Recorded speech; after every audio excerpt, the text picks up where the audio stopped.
നമസ്കാരം, കർമ്മ ന്യൂസിലേക്ക് സ്വാഗതം. ലഹരിയുടെ ചതിക്കുഴിയിൽ വീഴുന്ന കൗമാരപ്രായക്കാർ കുറ്റകൃത്യങ്ങളിൽ ഏർപ്പെടുന്ന സംഭവങ്ങൾ വർദ്ധിക്കുന്നുവെന്ന് കേരള പോലീസ് സമ്മതിച്ചിരിക്കുന്നു. എന്നാൽ സർക്കാർ ഇത് സമ്മതിച്ചിട്ടില്ല, പ്രത്യേകിച്ച് എക്സൈസ് വകുപ്പ് മന്ത്രിയും സംഘവും. കഴിഞ്ഞ സർക്കാരിന്റെ കാലത്തുണ്ടായിരുന്നതിനേക്കാൾ കേസുകൾ ഇപ്പോൾ കുറവാണെന്നാണ് സർക്കാരിന്റെ ഭാഷ്യം. ലഹരി മാഫിയകളെ അമർച്ച ചെയ്തെന്നും നിയമസഭയിൽ വരെ പറഞ്ഞു കേട്ടു. ഇതോടൊപ്പമാണ് കൊലപാതകങ്ങളും മോഷണവും പിടിച്ചുപറിയും സ്ത്രീ പീഡനവും കുറഞ്ഞതെന്നും പറയുന്നത്. എന്നാൽ ലഹരിയുടെ പിന്നാലെ പോകുന്ന യുവത്വത്തിന്റെ എണ്ണം അടുത്തിടെയാണ് വർദ്ധിച്ചത്. കണ്ണടച്ചിരുട്ടാക്കി രാഷ്ട്രീയ ലാഭം മാത്രം എല്ലാ വിഷയത്തിലും നോക്കുന്നവർ പറഞ്ഞുകൊണ്ടേയിരിക്കും ഇവിടെയെല്ലാം ഭദ്രമാണെന്നും ശാന്തമാണെന്നും. എന്നാൽ പോലീസിന് ഇത് മനസ്സിലാകും. കാരണം ക്രിമിനലുകളുടെ പിന്നാലെ എല്ലാ ദിവസവും ഓടുന്നത് ഇവരാണല്ലോ. ഇത്തരക്കാരെ പിടിക്കാൻ പോലീസ് അശ്രാന്ത പരിശ്രമം നടത്തിയാലും അത്യാധുനിക സംവിധാനങ്ങൾ കണ്ടെത്തി ക്രിമിനലുകൾ രക്ഷപ്പെട്ടു പോവുകയാണ്. എങ്കിലും മനുഷ്യസാധ്യമായ കാര്യങ്ങളെല്ലാം പോലീസ് നടപ്പാക്കുന്നുണ്ട്. ലഹരി ഉപയോഗം വീടുകളിൽ നിന്നുമാണ് കുട്ടികൾ ആരംഭിക്കുന്നതെന്നാണ് പോലീസ് പറയുന്നത്. ശരിയാണ്, വീടുകളിൽ മാതാപിതാക്കളുടെ സുരക്ഷിതത്വത്തിലാകുമ്പോൾ ലഹരിയല്ല എന്തും നടത്താനാകുമെന്ന് കുട്ടികൾ പഠിച്ചിരിക്കുന്നു.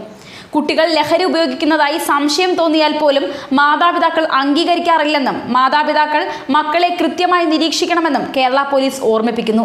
കുട്ടികളുടെ കാര്യങ്ങൾ സൂക്ഷ്മതയോടെ നോക്കുകയും അവരെ പരിഗണിക്കുകയും മനസ്സിലാക്കുകയും അവർക്ക് വേണ്ടത് തിരിച്ചറിയുകയും ചെയ്യുന്ന അന്തരീക്ഷം വീടുകളിൽ ഉണ്ടാകണമെന്നും ഫേസ്ബുക്ക് പോസ്റ്റിലൂടെ കേരള പോലീസ് വ്യക്തമാക്കുന്നു.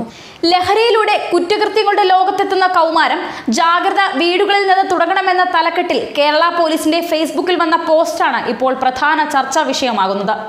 ഫേസ്ബുക്ക് പോസ്റ്റ് ഇങ്ങനെയാണ്: ലഹരിയുടെ ചതിക്കുഴിയിൽ വീഴുന്ന കൗമാരപ്രായക്കാർക്ക് കുറ്റകൃത്യങ്ങളിലേക്ക് നീങ്ങുന്ന ഞെട്ടിക്കുന്ന സംഭവങ്ങളാണ് പുറത്തുവരുന്നത്. ഇത്തരം സംഭവങ്ങൾ ചൂണ്ടിക്കാട്ടുന്നത് വീടുകളിൽ ഉണ്ടാകേണ്ട ജാഗ്രതയുടെയും തിരുത്തൽ പ്രക്രിയയുടെയും ആവശ്യകതയാണ്.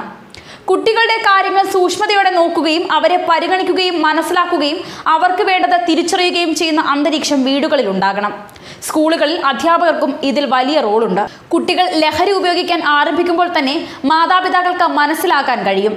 പക്ഷേ ഇത്തരത്തിൽ സംശയം തോന്നിയാൽ പോലും അത് അംഗീകരിക്കാൻ മാതാപിതാക്കളും സ്കൂൾ അധികൃതരും തയ്യാറാകുന്നില്ല. അച്ഛനമ്മമാർ മക്കളെ കൃത്യമായി നിരീക്ഷിക്കണം. അവർ എവിടെ പോകുന്നു, എന്തു ചെയ്യുന്നു, സുഹൃത്തുക്കൾ ആരൊക്കെ തുടങ്ങിയ കാര്യങ്ങൾ അറിഞ്ഞിരിക്കണം. കുട്ടികളുടെ ശ്രദ്ധയിൽപ്പെടാതെ വേണം അവരെ നിരീക്ഷിക്കേണ്ടത്. കുട്ടികളുടെ സാധാരണ സ്വഭാവത്തിലും പെരുമാറ്റത്തിലും ചെറിയ വ്യത്യാസം പോലും നിസ്സാരമായി കാണരുത്. വസ്ത്രധാരണം, ഹെയർ സ്റ്റൈൽ, കേൾക്കുന്ന പാട്ടുകൾ, കാണുന്ന സിനിമ, കൂട്ടുകെട്ടുകൾ എല്ലാത്തിലും ശ്രദ്ധയുണ്ടാകണം. സ്ഥിരമായി ലഹരി ഉപയോഗിക്കുന്നവരുടെ കണ്ണുകൾ ചുവന്നിരിക്കും.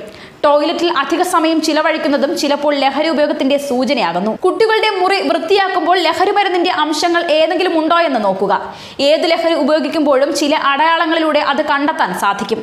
വസ്ത്രങ്ങളിൽ തീപ്പൊരി വീണുണ്ടായ ചെറിയ ദ്വാരങ്ങൾ പുകവലിയുടെയോ കഞ്ചാവിന്റെയോ ലക്ഷണങ്ങളാകാം. ശരീരത്തിൽ സൂചി കുത്തിയ പാടുകളോ വസ്ത്രങ്ങളിൽ ചോരപ്പാടുകളോ കണ്ടാലും ശ്രദ്ധിക്കണം. കുട്ടിയുടെ ഭക്ഷണ രീതിയും ഉറക്കത്തിലും ശ്രദ്ധയാകാം. ചിലർക്ക് കഞ്ചാവ് ഉപയോഗിക്കുമ്പോൾ വിശപ്പ് കൂടും. ചിലർ ധാരാളമായി വെള്ളം കുടിക്കും. കൊക്കൈൻ പോലുള്ള സ്റ്റിമുലന്റ് ഡ്രഗ് ഉപയോഗിക്കുമ്പോൾ ഉറക്കം കുറയുന്നു. രാത്രി വളരെ വൈകിയും ഉറങ്ങാതിരിക്കാൻ ഇവ കാരണമാകുമ്പോൾ ഹെറോയിൻ അടക്കമുള്ള ഡിപ്രഷൻ ഡ്രഗുകൾ കൂടുതലായി ഉറങ്ങാൻ പ്രേരിപ്പിക്കും. പകൽ സാധാരണ സമയത്തിലധികം കിടന്നുറങ്ങുന്ന കുട്ടികളിലും വേണം അല്പം ശ്രദ്ധ. കൂട്ടുകെട്ടിലും വ്യത്യാസങ്ങൾ അനുഭവപ്പെടാം. മുതിർന്ന ആളുകളുമായുള്ള സൗഹൃദം, അപരിചിതരുടെ സന്ദർശനം എന്നിവ പലപ്പോഴും ആപത്തുണ്ടാക്കാം. സംശയം തോന്നുന്ന തരത്തിൽ ആരെങ്കിലും കണ്ടാൽ പോലീസിനെ വിവരം അറിയിക്കുക. കുട്ടികൾ ലഹരി ഉപയോഗിക്കുന്നതായി കണ്ടെത്തിയാൽ അവരെ കുറ്റപ്പെടുത്തുന്നതിന് പകരം അവരെ ജീവിതത്തിലേക്ക് തിരിച്ചു കൊണ്ടുവന്നതിനുള്ള നടപടികളാണ് ഉണ്ടാകേണ്ടത്. ന്യൂസ് ഡെസ്ക്, കർമ്മ ന്യൂസ്.